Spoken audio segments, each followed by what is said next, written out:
Hey, good morning, Jacques. How are you? I'm doing outstanding. I'm talking to Garth Brooks. Entering his second year as the LSU head football coach. It was the only way I could get a foot in the door. Joined by the icon, Kim Mulkey. Hey, Coach, great to see you. Well, it's my pleasure right now to be joined by a guy who started 2 years on the LSU men's basketball team. And if you live on planet Earth, you have probably heard his dad's music sometime, somewhere. It is Keith Hornsby. Keith, thanks for coming down. No problem. My pleasure. Yeah, great to see you. One of my favorites. You always played hard. Left it all out there. I suppose you could say that was one of my calling cards. But yeah, that was a non-negotiable for me at LSU. I knew if I had LSU across my chest, that's the effort I had to give. Yeah, and you are not a product of the transfer portal days. Now, you came from UNC Asheville, but it's already been 10 years since this guy hit the shot against Arkansas at the buzzer, which we can talk about. But when you played and you transferred, you practiced with LSU all year, but you couldn't play. That was the rule. Mm-hmm. Yeah, you could say maybe I was the start of the trend for the transfers, but I'm not going to say that. I did, so obviously I can't speak too much on the portal era of this day just because I was a transfer myself. But to me, that sit-out year was very beneficial. Obviously you retained the eligibility you would have had regardless, and I had a whole year to get used to the Johnny Jones system and to get stronger to compete in the SEC, which is a different ball game than the Big South where I was at before at UNC Asheville. So yeah, it was good. It was difficult at times. I mean, there's times you feel detached from the team because obviously you're ineligible. There's a few difficulties, but overall it was something I think was beneficial for my development. Well, I think it proves to your teammates and coaches this guy really wants it, right? Yes. If he's going to practice and go through the blood, sweat, and tears knowing he can't play a minute on the floor, That was a main goal of that season was to have me in street clothes at the end of the bench and have Coach Jones look down the bench and see me and wish he could put me in the game that year, even though he couldn't. But in practice, I got to do a lot of scout. I got to play as like Marshall Henderson from Ole Miss. And remember guys who, that was kind of like my games. And I took it seriously. I had to make a statement, and I tried, and I think I did. Yeah.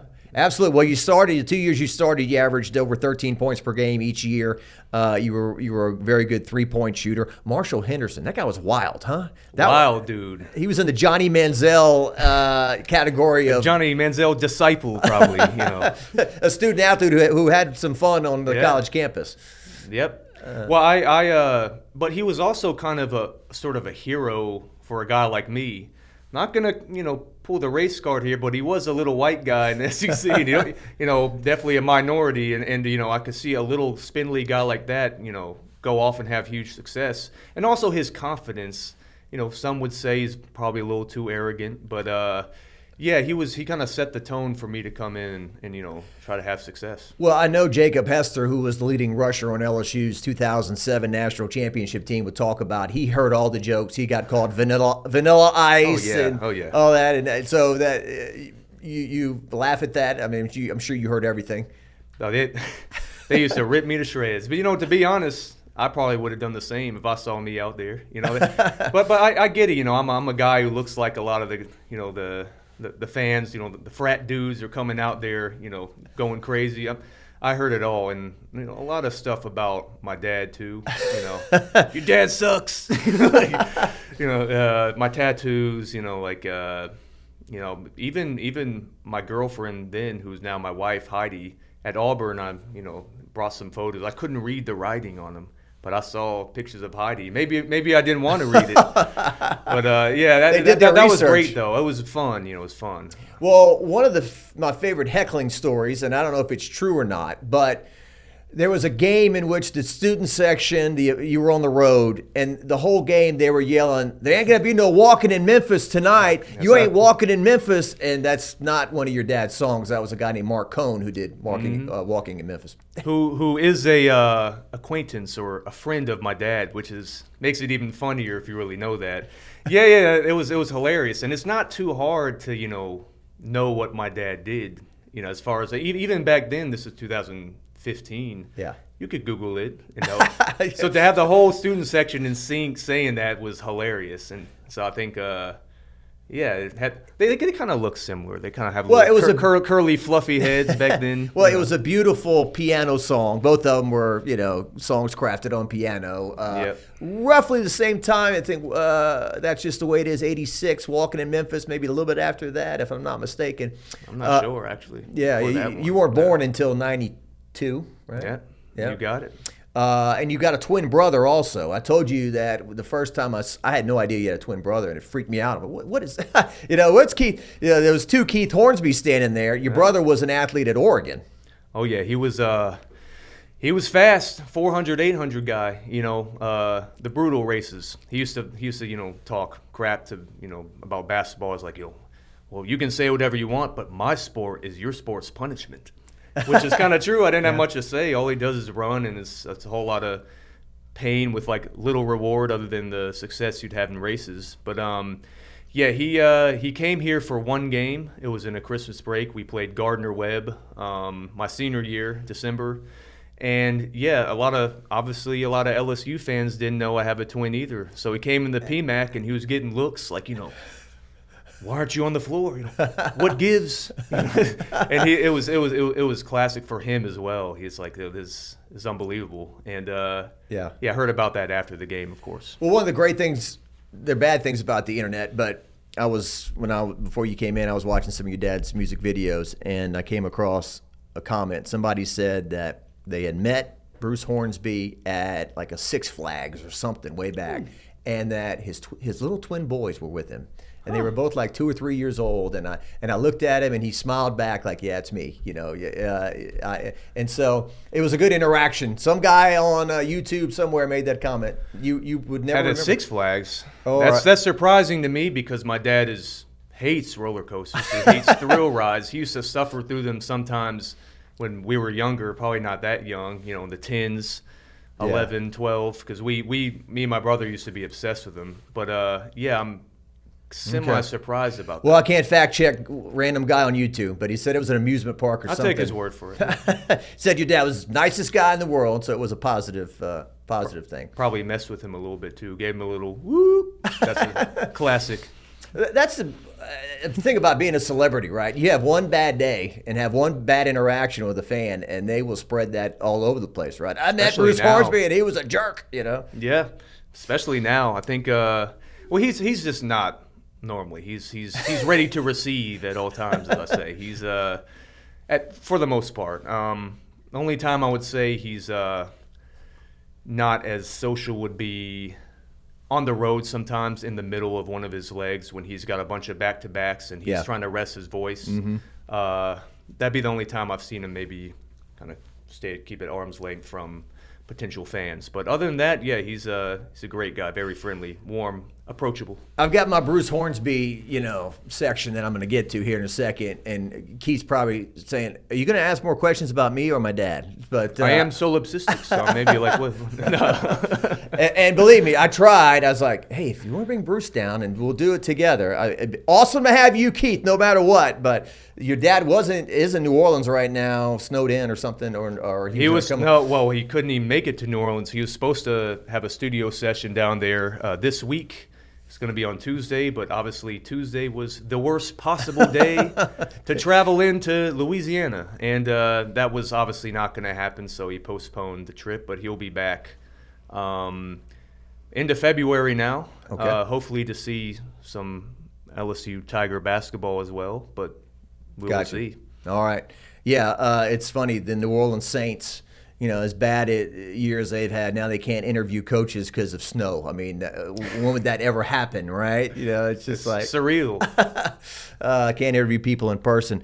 So your 2 years here, so you transfer from UNC Asheville, and you sit out. The first team you played on made the NCAA tournament. And I was there in Pittsburgh when you played North Carolina State, and to me that was kind of like a microcosm of that team. The first half, you guys were soaring. You looked like a Final Four team. Jarrell Martin looked like he'd been dropped out of the ceiling on a couple of these dunks. You're hitting shots. Second half, you guys just can't buy a bucket. lose at the buzzer. What were your memories of that first team, right? Because Tim Quarterman's on that team, right? Yeah. Jordan Mickey. Yeah. Well, that's a pretty good way to describe that ending. Now, first of all, I have to say I have a special hate for that building, the Console Energy Arena. Maybe it's something different now, the Penguins Arena that we were playing in. Right. I was also there as a freshman at UNC Asheville and had a heartbreaking loss in there as well to Syracuse. We should have been the first 16 seed to beat number one. Very controversial game. But having that other heartbreaker in there with LSU just added to the detesting of that building. But no, that was a year. I mean, I think we finished fourth in the SEC, third or fourth. It wasn't a bad year, 11-7, but we had disappointing losses. We could lose to the worst team or beat the best team. That the inconsistency showed itself in that final game. We're up 14, I think, at one point in the second half, and just had a catastrophic decline. It was almost so heartbreaking that I was kind of laughing to keep from crying for sure. But, we have Jordan Mickey, great player, I think missed 4 free throws, as well as a layup that he would normally make. Tim Quarterman might also missed two free throws. It just everything was going wrong at the right time for NC State. Yeah. And, the final possession, someone done box out, and BJ Anya, a guy who's averages 4 points a game. Big boy, too. Big guy. Big fella. The only thing he was going to do on that team is crash the glass, and he gets put back to beat us. And what can you say? I mean, and I think it got even more heartbreaking because didn't NC State beat Villanova in the next round? Yes. We, looking back, easy to say in retrospect, but we thought we had a good path towards success if we had gone past the first 2 rounds. Yeah. But what can you do? Yeah. Villanova was a 1. Right? They were a 1, but a vulnerable 1. Exactly. That's a great way to put it. Obviously, they got beat. My thoughts exactly. Yes. They got beat. And I should have mentioned this first, but what are your memories of? Is the Arkansas shot from the corner? Is that the biggest shot of your life? It is 100%. I have had the pleasure of having multiple buzzer beaters in my life, pro career as well, but nothing could beat that Arkansas shot. I mean, are you kidding me? That was like, you got the whole Arkansas student section talking crap to me all game. Those Hog fans, and then guys on the court side talking crap. So it's beautiful when not to mention the gravity of the game itself. I mean, we needed that win to get into the tournament, quite possibly. It was into March. We had some disappointing losses. We're on the bubble, and making that shot was beautiful. I had texted Coach Jones about a month prior, after I missed the Kentucky game-winning shot at home. If you remember that amazing game. Now I do. Yes. Yeah. It was a tough shot, but I told Coach Jones I was so disappointed after the game. I'm like, you know what? I'm going to make one of these shots for you one day. And a month later, I did against Arkansas, and it was one of the best memories. No, it was the best memory of my career for sure. Yeah, and it's crazy how time flies. I told Keith before he came in, can you believe that was March the 7th of 2015? That's been 10 years ago already. 81-78, LSU beat Arkansas, and a huge building, right? I mean, I think they put 20,000 people in that joint. It was senior night. It was senior night, special night. It was red and white striped throughout the gym, sold out. But, man, it was quiet. You could hear a pin drop in the shot, and that was it's the shots you dream about in the gym, by yourself, counting down, buzzer beaters. So the 2015-2016 team was really hyped. The Final Four was in Houston, right? Oh, we're going to be an hour down the road, or 4 hours down the road, excuse me. We can drive on over. So that, of course, Ben Simmons comes along. And then you've got Antonio Blakeney coming aboard and some others. And, there was Final Four talk and this and that. And you guys don't even play in the NIT. It was a rough year. You told me a while back that you thought that Ben Simmons' experience had been mislabeled. Like people got the sense from him that he was in hell for a year and all that. But you thought he had a good time and enjoyed it here. That documentary really gave people the wrong idea. Ben can come across as kind of a cold guy. That doesn't help him. He's not gonna, be outgoing and probably defend, and say how much he loves LSU as much as he should. Now, I was with him that whole year. He had a great time. He did enjoy that. It wasn't even the year. It was, 8 months. And so it's unfortunate that's how LSU fans view him. I mean, look at it now. His picture shows up in the PMAC, and the whole place boos. That kind of is a little bit heartbreaking for me, for sure.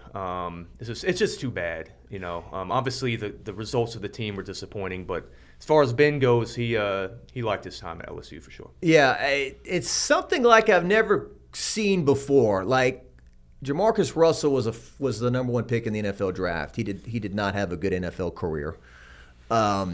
But on one hand, LSU basketball wants to tell guys, hey, come here, you can be the number 1 pick in the draft, just like this guy. But then the fans are, they don't embrace him.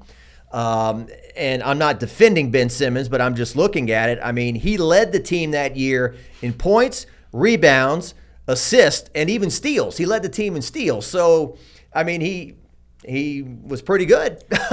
Yeah, people come to me and was like, how bad was Ben Simmons at LSU? I'm like, are you guys – it hasn't been that long ago. Are you crazy?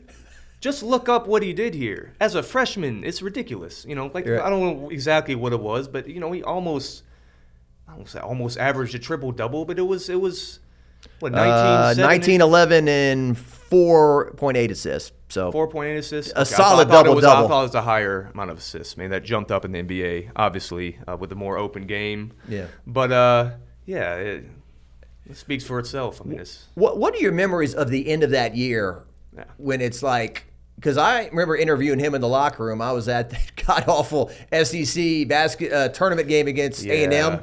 And he said, yeah, I'll play in the NIT. Yeah, wherever we go, we'll play. And then you guys didn't play a game at all. I think a lot of people felt like that was the end of Johnny Jones when that happened. I obviously struggled with injuries at the beginning and at the end of the year. Yeah, you couldn't play anyway. Right? I got hurt into February at Tennessee, and I was done. Even though they didn't say it at the time, I mean, we all knew that there's no way. That SEC tournament game was definitely a low in recent memory, definitely for LSU basketball, for that team. It was just sad, really, because I had just had surgery. I didn't even travel to that game. I had core muscle, sports hernia surgery.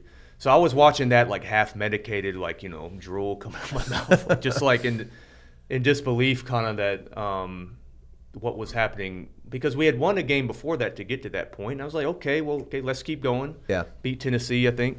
And the NIT thing, I don't really have a big opinion on that. I mean, it's right. I think they're just trying to lay that baby to rest. But the unfortunate thing that people forget is that we were at one point 9-2 in SEC that year. We were number 1 in maybe beginning of February. So we were clicking at one point. And then I'm not going to say that my injury was the reason things went south, but it affected. I was definitely the glue that was keeping these, a lot of egos together. And I think looking back, I could have done a better job being a leader, also being a fifth-year senior.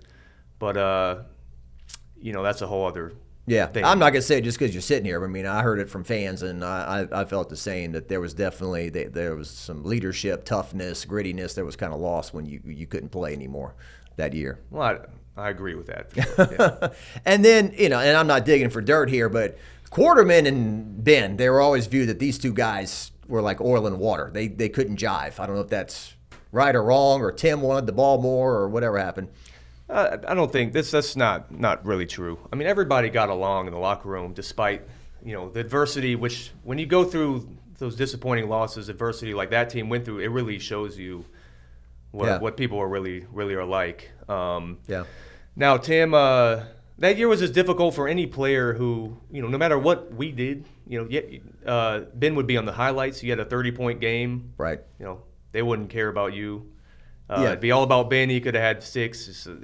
If you care about that stuff, then that was not a situation that you'd thrive in. And I think maybe we had a little bit of that. But, yeah, it goes to show you that, egos need to be left at the door when you're going to have success in college basketball. So. Yeah, that was Ben Simmons was the the light that the flies went to. You're right. And every time they do highlights, here's the number one pick in the NBA draft coming up. Right. Let's see what he did tonight. Right. Yeah. Johnny Jones, he's done very well at Texas Southern. He was here, I think, 5 years. Went to the tournament one time, and then it didn't work out. I've never met anybody who says they dislike Johnny Jones. It just didn't work out here as well as he would have liked and the fans would have liked. But it seems like he's continued his career in a very positive way at Texas Southern. Yeah, he's had a great thing going there for last six years, maybe 7 now, maybe his 7th. I think 6. Pulled off upsets, made the NCAA tournament. Yeah. He's done a fantastic job. Johnny will always be my guy. He's the one who gave me the chance, believed in me. I always cherish that relationship. He's pretty much, that whole family is like family to me. So yeah, I mean, no matter what, it's a difficult job. The LSU basketball job is difficult. Be a great job for sure. But I'll say he gave it his best shot. Yeah. You have been brought back to talk to the team and to be part of what is your role with LSU basketball right now?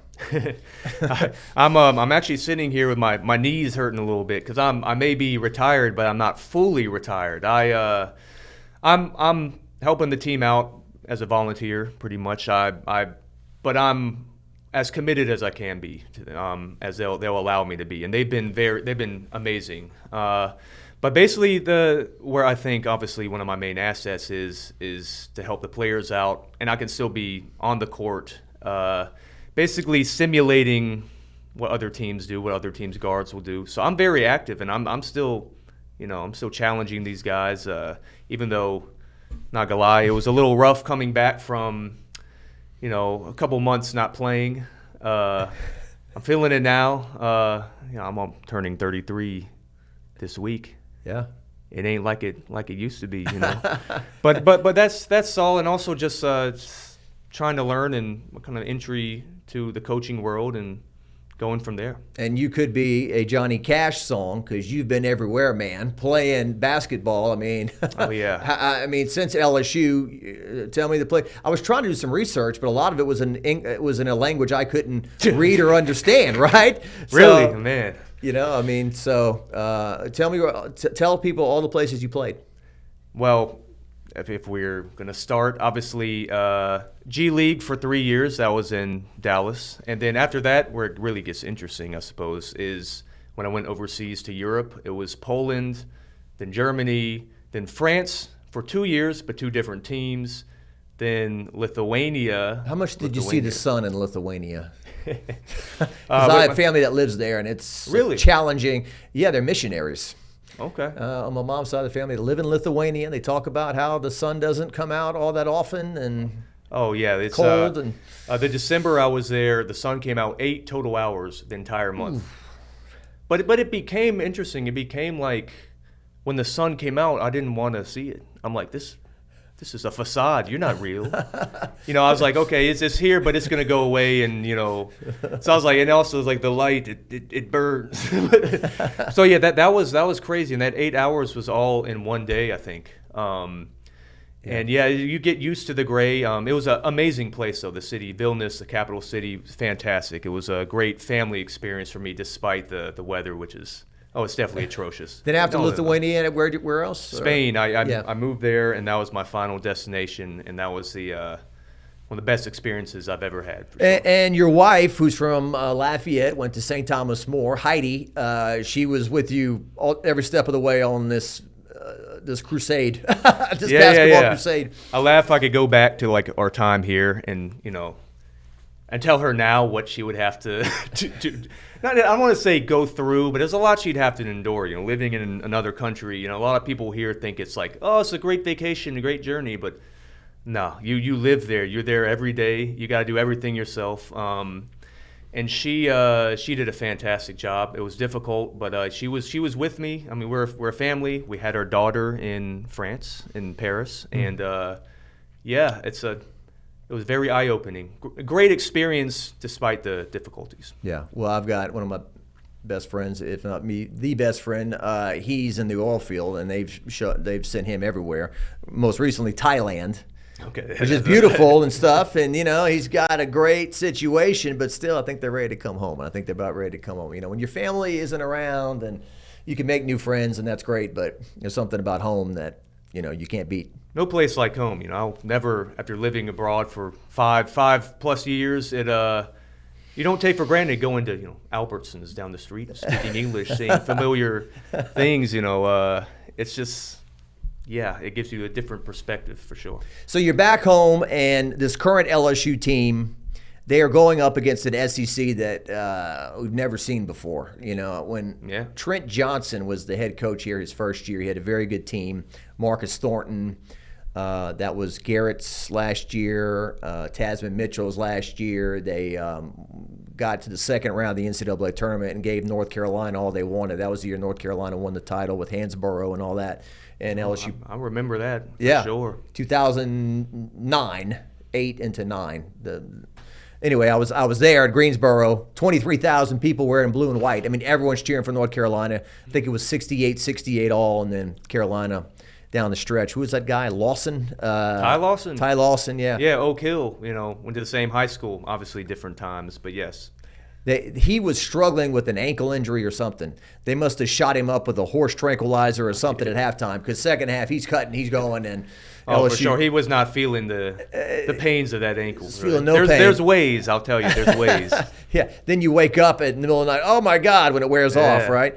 But anyway, that team of LSU won the SEC easily. I think they were 13-3. I think they won almost 30 games, and they got an 8 seed in the tournament. And these days, I mean, you have so many powerful teams in this league, and LSU has improved from a year ago. But man, it's rough. It's tough when you're looking at your next whatever games are all against top 10 opponents. Yeah, number 1, then number 4, then the SEC, we have not seen this before for sure. I mean, as they say, it's kind of a history-making time for the conference. Best conference ever, arguably. Yeah. They say. Well, but the numbers bear that out so far. I think that's what Matt McMahon has talked about. Sure. I mean, I'm not sure. It changes week to week, but it was 10 top 25 teams, maybe 9, 12 to 13 in the tournament. Yeah. When I was at in SEC, now I will say that I think the conference was underrated back then. I think it was tough, but we get four teams, maybe 5. It's different now, and it's the landscape is different. But LSU, obviously with injury to Jalen and Tyrell Ward dismissal, that was tough. But they still have a lot of great aspects, and I hope the best for them. Yeah. What are your impressions of Matt McMahon so far, and the battle he's fighting, which is different than the battle that Johnny Jones was fighting because of now the NIL. Yeah. And it's teams that have more money than you are going to get better players. Yeah, it's coaches as a whole. I can't speak for him specifically, but coaches as a whole obviously don't love it. But I mean, Coach McMahon, I'm a huge fan of him. He's always been great to me. He's enabled me to come in and help. I think he's just a great person when it comes down to it. And I think at its core, that means something in the profession. And yeah, it's now that I've seen him in action, I like him even more. I think he's I hope he has success. That's all I can say. And we'll just have to take it game by game and year by year, and we'll see what happens. Cam Carter, what are your impressions of him? He's a gifted scorer for sure. Likes to talk a lot of trash too, but it's good. Been around a lot of guys like that, and it's great. It fuels his competitive fire. He's a great guy, great person. I know it's cool for him to play locally, being a Donaldsonville guy. Team obviously needs his scoring, and certainly doing that. Just try to put him in great places to do so, and yeah, hopefully he continues. Yeah, good deal. All right, anything else I should have brought up about the current LSU basketball team before I talk about your dad? Or ask you questions about your dad? Just, we got Bama. Let's go. In this league, I mean, anybody can beat anybody in any given night, and it'll be a tough game, but. And then Bruce Pearl and Auburn come in next week, I believe. That's right. So there you go. So how many times in your life has somebody come up to you thinking they're clever and say, yeah, that's the way it is, Keith? I stopped keeping track when I was probably 6. Now I just there was a weird time when someone would say that to me. I'd be like, yeah, sure. I heard that one before. I was a little dismissive of it. But I'm long past that. Now I just embrace it and understand that's just going to happen, and especially from probably your era. Yeah, exactly. Well, I mean, your age group to thrive in that territory. I will admit. I was 10 years old when that song came out, and then Mandolin Rain was another smash hit off that same album, 1986. And I remember when you were at Media Day for the first time, I'm all giddy. I'm going to go talk to Bruce Hornsby's kid or whatever. But I know there's no such thing as a perfect song, maybe, but to me, it's a perfect song. Like, yeah. There's something about piano and melody, and when you first heard the song as a kid, and you kind of maybe dismissive, well, oh, that's just the way it is. But the lyrics are about racism. It's a civil rights song. It's a serious material. But my dad has always been one to want to tell a story in his songs, and that's certainly one of them. He did not write it to become a hit. It kind of just worked out for itself. I mean, now looking back, it's like, well, sure, now we can say it has everything, all the qualities of a great song, and it is, but it kind of, I think that's a timeless one for sure. Well, and it's a song that sometimes when you say you hear in the supermarket, it's insulting, or in the elevator. I was gonna say, I hear it at the most random times. Supermarket being a normal one for any of his songs. At Rouse's, you go there, chances are you're going to hear, Every Little Kiss. Or Well, you're not going to hear Inner Sandman by Metallica at Rouse's. That's too bad. They should implement that. But you're going to hear the stuff that appeals to the widest amount of people. And it's a serious song. It's not like it's a bubblegum pop song. It's still radio friendly, obviously. Yeah. Right. And as I talked about with you before, so it was Tupac that sampled and redid it in '98, and then brought it to a whole nother audience. Yeah. And once again, it was demographic for him that he, of course, embraced to the fullest. So yeah. And I think at the time you said people more my age. I will correct that. Maybe your dad's age. Maybe so. No, yes. But they knew the Tupac version. Yeah, I'm talking about. Okay. They were like they heard Tupac maybe, and then they didn't know. Oh, this song came out before that. If anything, it gave for some the way it is a second life, maybe. Yeah. I mean, it was always going to be when the songs featured on, being played on the radio for different stations, but that definitely made people remember, like, okay, well, this chorus, where's that from? Or check it. Who did this? Okay, well, Bruce, and they check out the original one. Is like, oh wow, okay. And so for your dad, it's like owning a piece of land or something. I mean, it's a gift that keeps giving. Yes. I'm sure every day I've heard other artists talk about this, how they get mail or their agents say, okay, this movie, this commercial, they want to use your song. Check yes, check no, and then the checks just keep coming in. Yeah, that. It happens. It does. It does. But my dad's been, relatively picky on who can use a song. I mean, it's now right. It's not just the way it is, but obviously, if he gets, I'd say maybe 75, 80% chance it's sampling that song or something of the like.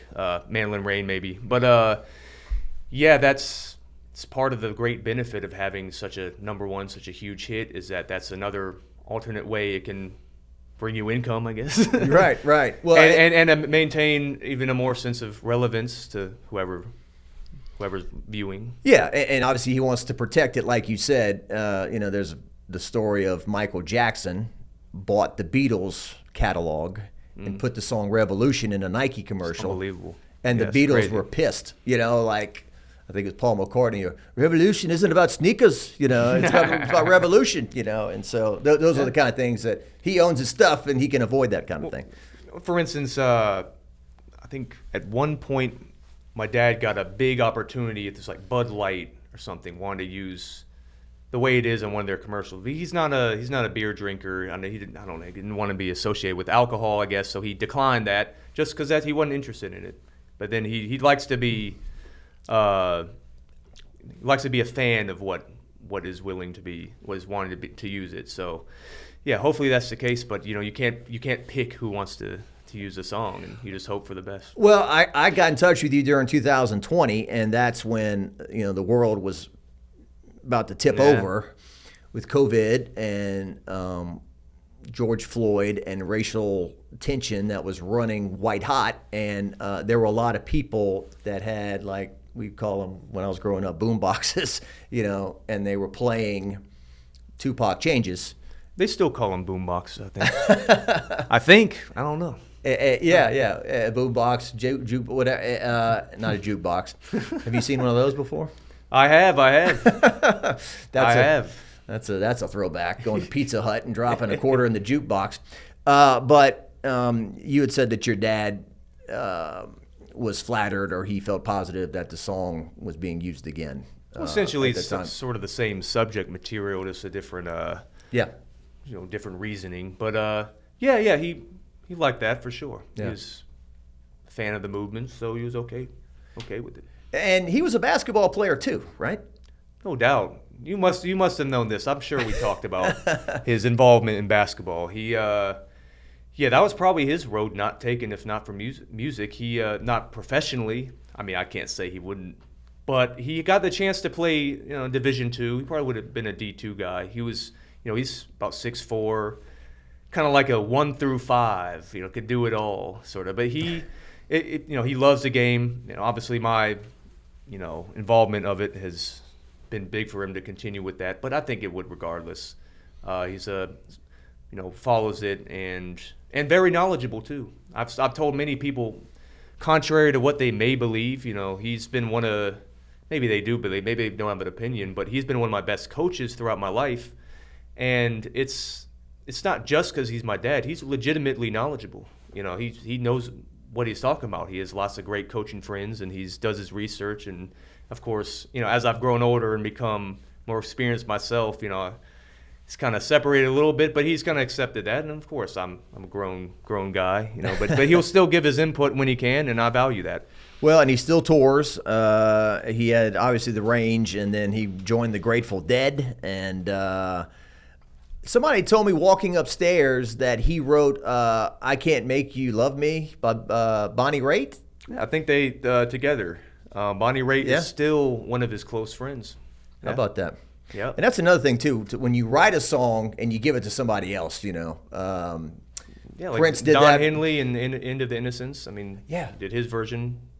My dad did his. They were friends, and it's been a lot of collabs through the years, but not overly so.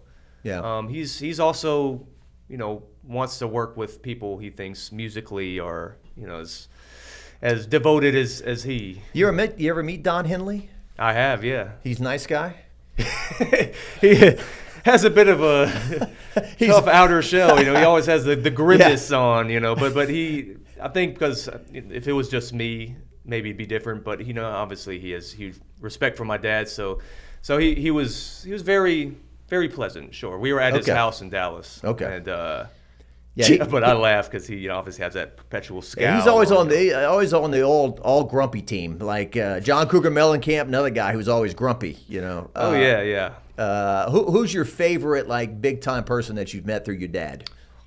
That's a very, very good question. Very good question. Caught me off guard with that. Sorry one. About that.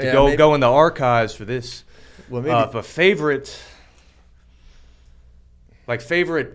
person-wise or favorite musically? I mean, you were in awe, or you were like, oh God, Dad, I get to meet such and such. He's coming over, or we saw him, or this God, I can't. How can I not? Let me talk about this real quick. So maybe you can think of something in a second. But one thing that we were always waiting on is Bruce Hornsby going to sing the national anthem, or is he going to play a halftime show when you were at LSU? And it never happened. Now, and looking back on it, halftime shows can be kind of wonky. For a guy They of do his that in college, really. and a guy his magnitude who's used to bright lights, nice stage, everything, to roll out a piano at the PMAC might be a little silly. He did his fair share of those.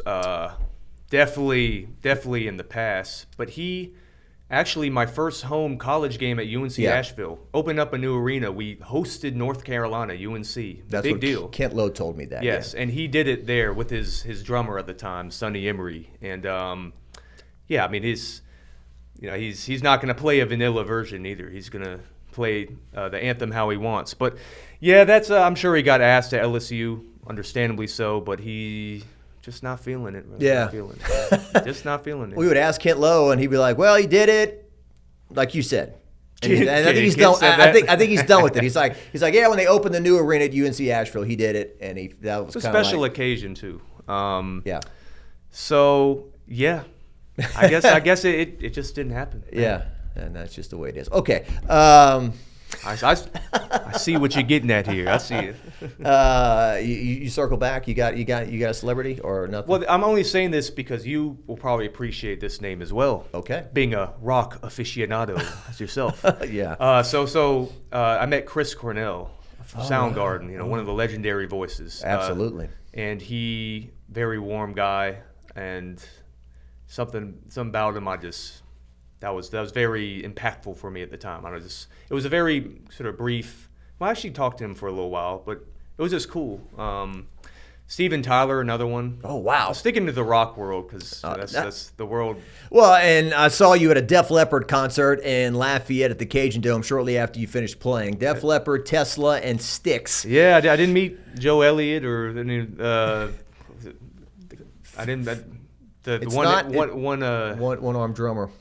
Phil, and it's not Phil Collins, but it's Phil Cohen was the guitarist. Yeah, the guy that's in real good shape. He always plays with his shirt Vivian off. Campbell was another one. Vivian Campbell. Campbell. That's right. Yeah. But wow, if you met Steven Tyler, arguably that was big time. I mean, if you think of your top 5 frontmen of all time, if you go back to, if you're going all the way back to Mick Jagger, Robert Plant. Into the 80s, the David Lee Ross, the Steven Tylers, the prettier ones, the John Bon Jovis, and so forth. Yeah, sure. So that's David Coverdale. Whitesnake. There you go. Deep Purple before that. But Chris Cornell, amazing vocalist, range, and then Audio Slave too. Later, yes. Which was widely known as one of the legendary voices of rock. I think maybe in general. So that was cool, and it was in kind of the height of my fandom of rock. And even though I've said that I don't love, I guess they were sort of in the grunge era, but they didn't quite have that, as grungy vibe. This is the vocals wise, at least to me. That was cool. Soundgarden, yeah. Many others though. We would have to have our own podcast, episode about this specifically, and I would have to before go down and really think about the moments, because there's been plenty. Well, Smells Like Teen Spirit, I could argue that's the biggest song of the whole decade, because that song just changed everything. Defined a generation. Yeah. I mean, no one had seen a video like that before. That was the thing I would always hear, the song and then the video. Did you see the video? Mm-hmm. And, Darren DeQuano downstairs, he thinks it's one of the greatest things that ever happened, because the W's, the Wingers, the Whitesnakes, the Warrants, that late 80s when it got away from the metal and into the hair and the era of the Poison and all the that. Power ballad. The power ballad era. The Poisons and... although, the funny thing, a lot of those bands, they actually have some harder rocking sort of source material that most people don't know about. Warrant specifically. You should check it out. I know all about it. Cherry Pie, Heaven. But see, they don't say Uncle Tom's Cabin. Uncle Tom's Cabin. Well, give that a go. Janie Lane, the lead singer, he died. He's from Louisiana, though. From Warrant, yeah. He... And then the girl that was the cherry pie girl, she's from Louisiana. Bobby Brown, Chuck, is that right? But he apparently wanted that album to be called Uncle Tom's Cabin, and he wanted the lead single to be Uncle Tom's Cabin. Yep. And they're like, we don't hear a Lovin' in the Elevator, Aerosmith, on this album. We need you to write us a hit. And he goes, I wrote this stupid song, Cherry Pie. And then the album's Cherry Pie, and I'm the cherry pie guy, Yeah. and I could shoot myself in the head for writing that damn song. Obviously, you've seen that interview many times. Yeah, he. Of course, it probably paid off financially for him. That song is a huge hit, but also it, didn't set the tone for consistent success. Also bad timing maybe coming in the early '90s. But he. That's interesting. There's a lot of examples of that. Extreme, probably another one. More Than Words. Yep. Was the ballad, but the stuff that they put out on the albums was much heavier. Yes. And David Lee Roth, he said that he didn't want Eddie playing keyboards, but I don't think he ever gave back any of the money he made off a Jump. So There's that. It became more synthy in the Sammy Hagar era, but it's. Oh man, okay. I'll do a podcast about Sammy Hagar and Van Halen and David Lee Roth and all of that with you for sure. I'm a big Sammy Hagar fan. I guarantee you, I'm one of the only people my age who can talk to you about. Absolutely, absolutely. Most good. What are you talking about? Who is that? Understandably so, but But yeah. tragic. All those grunge guys. I think Eddie Vedder. He's like the only one left. I mean, Chris Cornell, Lane Staley. Alice in Chains, Stone Temple Pilots, Scott Weiland. Yeah. They're all Rage Against the Machine. He's still alive, I think. Are Zach you De La talking Rocha. about- I'm Zach talking De La about people who have Rocha. all Oh, passed okay. away. These are lead singers of bands who are all gone. I think Eddie Vedder is like one of the only ones that's still around. That's quite a wild stat if it's right.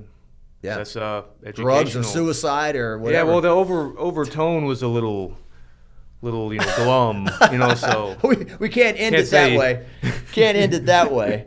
But all those bands that got killed off by grunge, they had to go away for a while, and then they came back, and now they're all making huge business. I mean, Yeah. Journey with not Steve Perry singing. Yeah, nostalgia acts in this, which is fine. I have an appreciation for the music more now than they could have realized at the time, for sure. But you see, we talk about my dad. He has been quite the opposite of this. He instead of which he could have done, just deciding to I've made all this music that's been pretty well received, had 7 or so 8 hits. I don't want to say that exactly. I could keep do this for the rest of my life and continue playing the stuff but he's just not wired that way. He actually only just turned 70 and I will say probably the last few years he's been most busy that I've seen him in recent memory.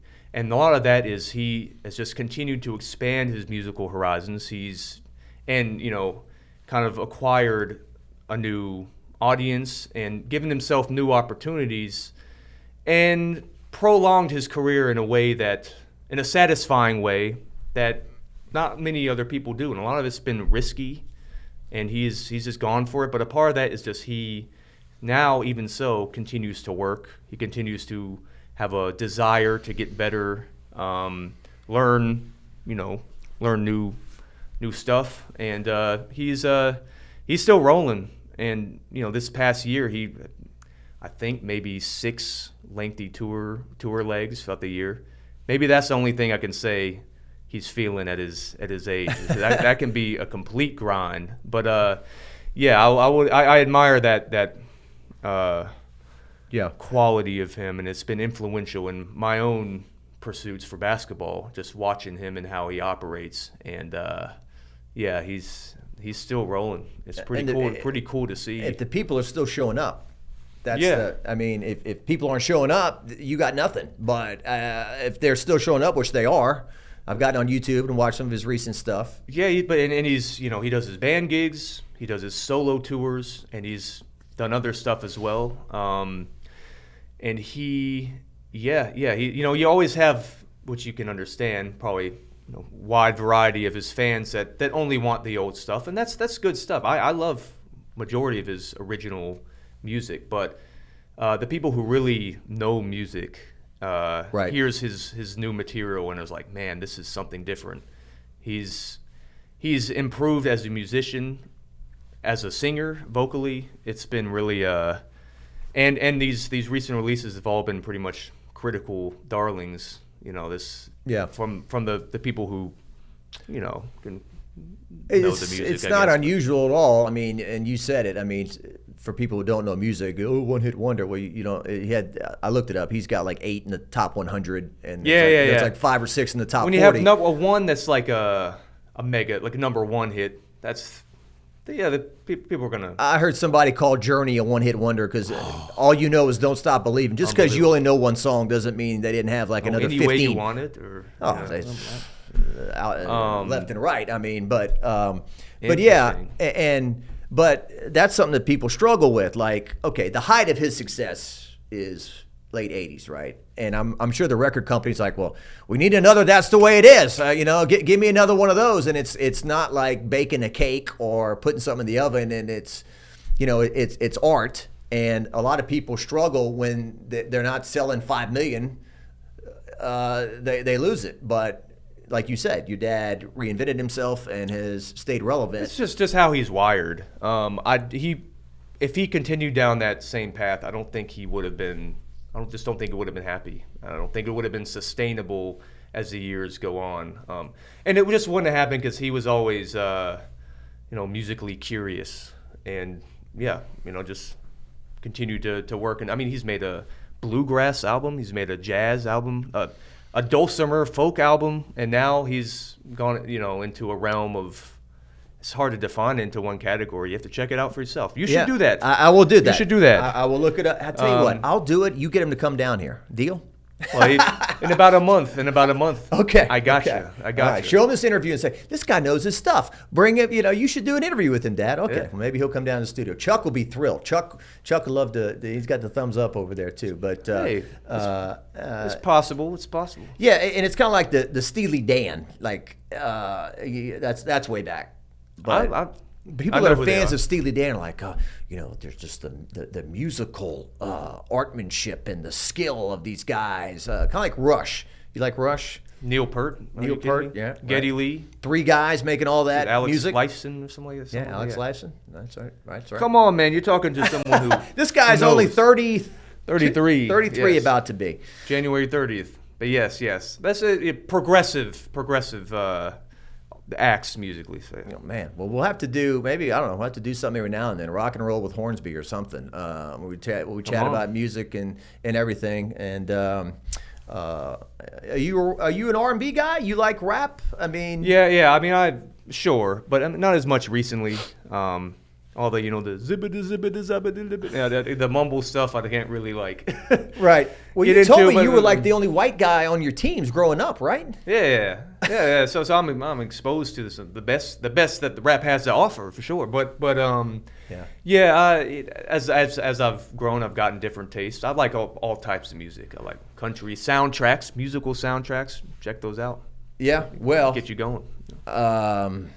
I mean, my knowledge of everything is earlier, but I mean, soundtracks in the 80s, Footloose, Purple Rain, Top Gun. Oh, I mean, that's great. I'm talking about scores. Okay. I got you. Like, like John Williams and Star Wars and Indiana Jones. And Hans Zimmer and whatnot, yeah. Okay.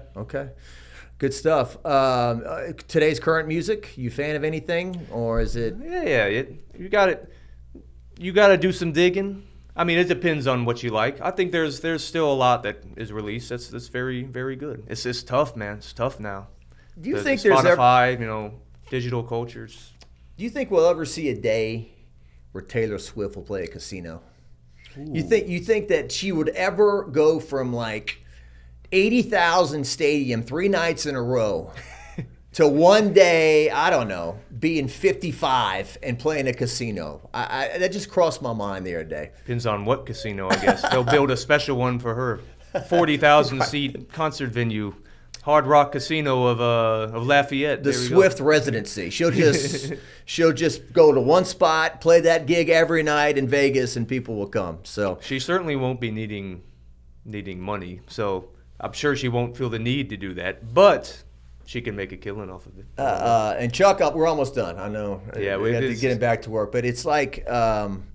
Did you watch the We Are the World documentary on Netflix about how that all came together? It's on my list to watch. Okay. I haven't watched it yet, but it's a very good documentary about how it all came together and whatnot. But I'm looking at Michael Jackson back then, and like they show him as in the studio by himself singing some of the, and they're in there, and I don't remember like anybody on planet Earth being like bigger than Michael Jackson off of Thriller, like. He was the biggest star in the world. Prince was right there with him, but there was something about Beat It and Billie Jean and Thriller and all that crossed over to everyone. Sure. Is that? I've seen the video where he's followed by I think Huey Lewis, Cyndi Lauper, and Kim Carnes. Is that it? He's kind of looking at them afterwards like. She's got Betty Davis eyes. Yeah, well, a funny line in there is they tell Huey Lewis he's got to come up with a harmony. And he goes, here I am, I got to do a harmony, and I got Ray Charles, Lionel Richie, Michael Jackson, all staring at me, and you want me to come up with a harmony? You know, Smokey Robinson in the room as well, all that. So we'll do some more. We'll discuss some more music. Thanks for coming down, man. Appreciate you having me. Yeah, Totally. the great Keith Hornsby, everyone. And we talk basketball, we talk music, we talk his dad. And I'm going to hold him to it that hopefully Bruce is sitting in this chair in a month or so. We'll see if that happens or not. But we appreciate your time, man. Appreciate you. Thank you. All right. We'll Keith see. All right. Be sure to like and share this content. We'll see you later.